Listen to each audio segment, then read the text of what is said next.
ये कहानी हमें ले जाती है आज से 20,000 साल पहले के दौर में, जब इंसान छोटे छोटे कबीलों में बंटे थे। कहानी में हमें पुराने जमाने के यूरोपीय लोगों को दिखाया जाता है जो कबीले में रहते हुए एक साथ मिलकर शिकार करते हैं। यहाँ हमें इसी कबीले के सरदार को दिखाया जाता है जिसका नाम था एर्गन। कुछ महीने बाद ठंड का मौसम आने वाला था, इसलिए वो सब सर्दियों का खाना इकट्ठा करने के लिए अपने कबीले वालों के साथ शिकार पर आए हैं और उनके सामने बहुत बड़ी भैंसों का झुंड होता है। सभी लोग रेंगते हुए भैंसों के झुंड के पास पहुंचते हैं। एर्गन जो कबीले का सरदार होता है वो सही मौका देखते ही अटैक करने का इशारा कर देता है। ये सब के सब उन पर हमला कर देते हैं। शिकारियों से बचने के लिए भैंसें उल्टी तरफ भागना शुरू कर देती हैं, जिनमें से एक एक करके कई सारी भैंसें खाई में गिर जाती हैं, लेकिन उनमें से एक भैंसा बच गया था और वो जंगली भैंसा गुस्से में एर्गन के बेटे नोयान की तरफ भागता है। नोयान पहली बार शिकार पर आया था और उसे शिकार से बचने के तरीके मालूम नहीं थे। एर्गन अपने बेटे को रास्ते से हटने के लिए कहता है, लेकिन वो डर जाता है और नोयान उससे भागना शुरू कर देता है। वो जंगली भैंसा तेजी से नोयान की तरफ बढ़ते हुए उसे अपने सींग में उठा लेता है और खाई की तरफ भागना शुरू कर देता है। एर्गन जो उस कबीले का सरदार है वो देखकर अपने बेटे को बचाने के लिए भैंसे पर भाला फेंकता है। भैंसे को भाला लग जाता है, लेकिन घायल होने के बाद भी वो नोयान को नहीं छोड़ता और नोयान को खाई से ऊपर उछाल देता है। और यहाँ से कहानी जाती है फ्लैशबैक में, यानी कि एक हफ्ता पहले, जहाँ पर हम देखते हैं कि कबीले के लोग शिकार की तैयारी कर रहे हैं। वो पत्थरों से अलग अलग तरह के नुकीले हथियार बना रहे थे। ये सिर्फ तैयारी नहीं थी, बल्कि नए लोगों को शिकार में हिस्सा लेने के लिए इस तरह के पत्थर बनाने पड़ते थे। जो सबसे तेज और नुकीला हथियार बनाएगा उसे शिकार के लिए सिलेक्ट कर दिया जाएगा। इस प्रतियोगिता में एर्गन का बेटा नोयान भी पास हो जाता है। उसी रात को नोयान की माँ एर्गन से कहती है, नोयान को अपने साथ शिकार पर मत ले जाओ, वो अभी बच्चा है, मैं उससे बहुत प्यार करती हूँ और उसे खोना नहीं चाहती। एर्गन कहता है, सर्दियाँ आने वाली हैं और साल के इस वक्त में सभी शिकार करने के लिए जाते हैं। अगर हम शिकार पर नहीं गए तो हम सर्दियों में भूख से मर जाएंगे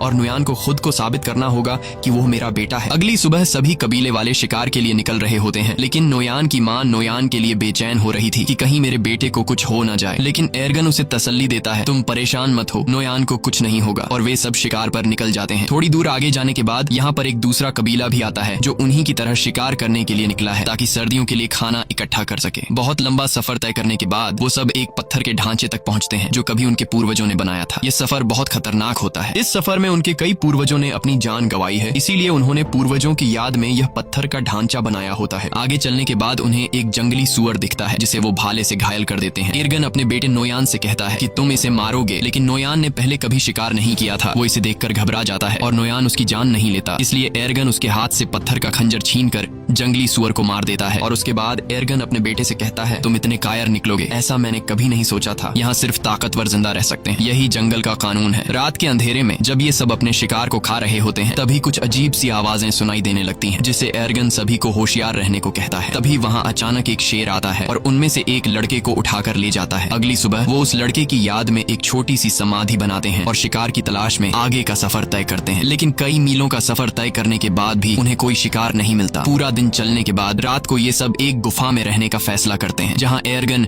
अपने बेटे नोयान के हाथ में तारों के कुछ टैटू बनाता है और उसे बताता है कि ये तारे तुम्हें रात को आसमान में दिखेंगे और जब तक उनका पीछा करोगे तो वापस अपने घर पहुंच जाओगे। दरअसल ये एक तरह का नक्शा है कि उनका घर किस तरफ है, यानी अगर कोई शिकार के दौरान भटक जाए तो वो इस नक्शे का सहारा लेते हुए अपने घर वापस पहुंच सकता है। सुबह होने के बाद एक बार फिर से ये शिकार की तलाश में निकल पड़ते हैं और तभी उन्हें जंगली भैंसों के पैरों के निशान दिखते हैं, जिसे देखकर सब खुश हो जाते हैं। अब ये जंगली भैंसों का शिकार करना शुरू करते हैं और यहाँ वो सीन आता है जब एक जंगली भैंसे ने नोयान को पहाड़ी से उछाल दिया था। कहानी वापस प्रेजेंट में आती है, जहाँ दिखाया जाता है कि जब नोयान को चट्टान से उछाला गया तो वो नीचे जा गिरा, लेकिन वो चट्टानों के बीच एक पत्थर को पकड़कर लटक जाता है। एर्गन जल्दी से वहाँ पहुँच जाता है और अपने बेटे से कहता है, हिम्मत मत हारना, मैं तुम्हें बचा लूंगा। लेकिन तभी वो पत्थर टूट जाता है जिसे पकड़कर नोयान लटका हुआ होता है। नोयान चट्टानों से टकराता हुआ नीचे गिरता है और चट्टानों के बीच में बने हुए एक छोटे से रास्ते में जा गिरता है। एर्गन अपने बेटे को बचाने के लिए जाना चाहता है, लेकिन उसके कबीले वाले लोग उसे रोक लेते हैं। वो कहते हैं, अब यहाँ से नीचे जाने का कोई रास्ता नहीं है, तुम्हारा बेटा अब इस दुनिया में नहीं रहा, हम तुम्हें खोना नहीं चाहते, तुम हमारे कबीले के सरदार हो, तुम्हारी जिम्मेदारी है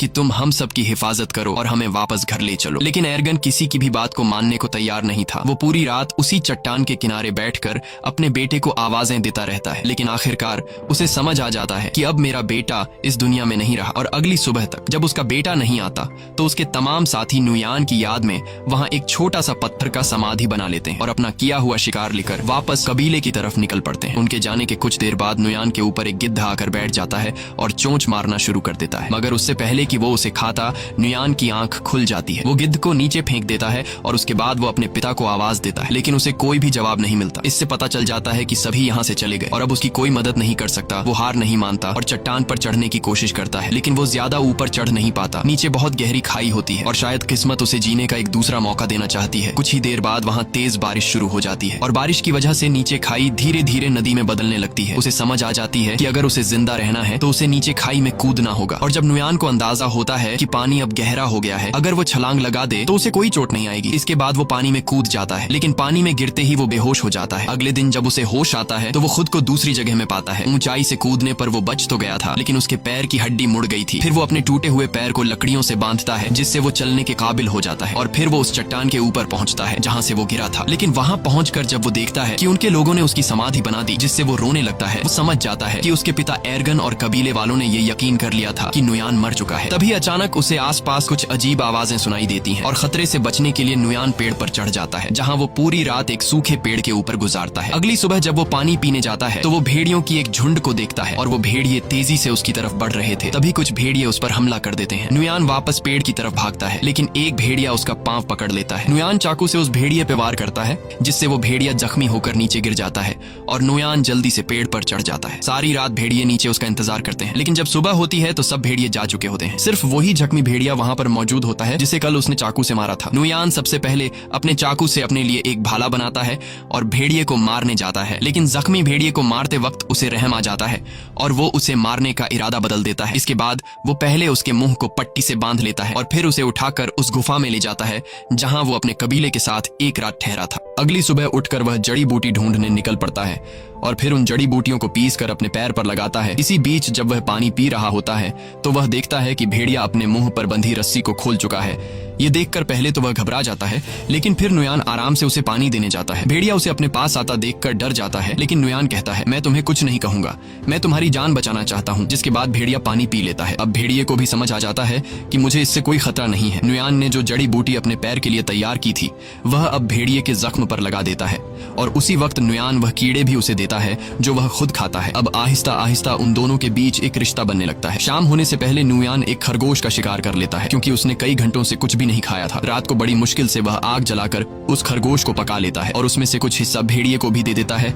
ये दोनों बुरी तरह से घायल होते हैं, इसीलिए कुछ दिनों तक उसी गुफा में रहते हैं। एक रात नुयान अपने हाथ के टैटूज को देखता है जो उसके पिता एर्गन ने बनाए थे और उन सितारों को आसमान में देखता है। वह कहता है, मुझे घर जाना होगा अपने माँ बाप से मिलने। और नुयान भेड़िए से कहता है कि तुम्हें भी अपने झुंड की तरफ लौटना चाहिए। अगली सुबह वह सफर के लिए तैयार हो जाता है। वह भेड़िए से कहता है, तुम भी अपने घर चले जाओ उससे पहले कि बर्फ पड़ने लगे। और वह वहाँ से निकल पड़ता है, लेकिन वह देखता है कि भेड़िया, जिसका नाम उसने अल्फा रखा है, वह उसके पीछे पीछे चलता आ रहा है। काफी दूर जाने के बाद भी वह भेड़िया उसका पीछा करता है। नुयान कई बार अल्फा को भगाने की कोशिश करता है, लेकिन वह पीछा नहीं छोड़ता। असल में भेड़िए को नुयान के साथ लगाव हो चुका था, क्योंकि नुयान ने उसकी जान बचाई। उसी वक्त अल्फा एक सुअर देखता है। वह उसका शिकार करने की कोशिश करता है, लेकिन कामयाब नहीं होता। नुयान समझ जाता है कि भेड़िया भूखा है। उसे वह खाना दे देता है जो खुद के लिए जमा किया था।